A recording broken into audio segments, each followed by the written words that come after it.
मी काल उल्लेख केला घोड्यांचा की श्रीकृष्णाला घोडी आवडायची आणि शिवाजी महाराजांना घोडी आवडायची. 40,000ची पागा शिवाजी राजांनी दळवटण्याला ठेवलेली होती. दळवटणं म्हणजे एकाजवळ गाव आहे, कोकणात चिपळूणच्या जवळ गाव आहे. त्याच्यासाठी प्रोव्हिजन केलेली असते. घोड्यालाही अन्न लागतं ना, खायला माणसांना लागतं, घोड्याला लागतं, सगळ्यांनाच लागतं. त्याची सगळी प्रोव्हिजन केलेली असताना तिथल्या जुमलेदार वगैरे सगळ्या लोकांनी ते अन्न संपून टाकलं, प्रोव्हिजनच संपून टाकले. उन्हाळा थोडा जायचा होता, पावसाळा जायचा होता.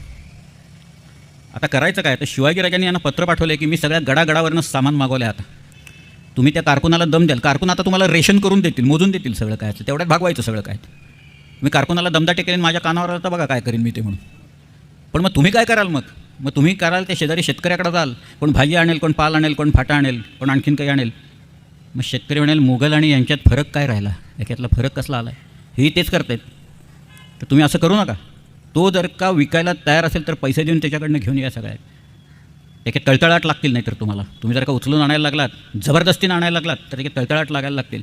आणि मग पुढं महाराज असं म्हणतायत की मग पण तुम्ही ते आणाल आणि मग रांधायला लागाल, स्वयंपाक करायला लागाल, चूल पेटवाल, मग उंदीर अविस्राच वात नेईल आणि मग पाचोळा जळेल, खण जळतील, पागा जळेल, घोडे जातील, यास राज्य तरी कसे म्हणावे असं लिहिलं आहे त्याच्यात. एवढं मोठं पत्र आहे शिवाजी महाराजांचं ते, की लोकांनी वागायचं कसं, शेतकऱ्याला काय सांगायचं, रयतेला काडीचा आधार द्यायची गरज नाही असं त्याच्यात लिहिलेलं आहे. त्यांनी कोणताही आधार त्या रयतेला द्यायची मुळीच गरज नाही आहे.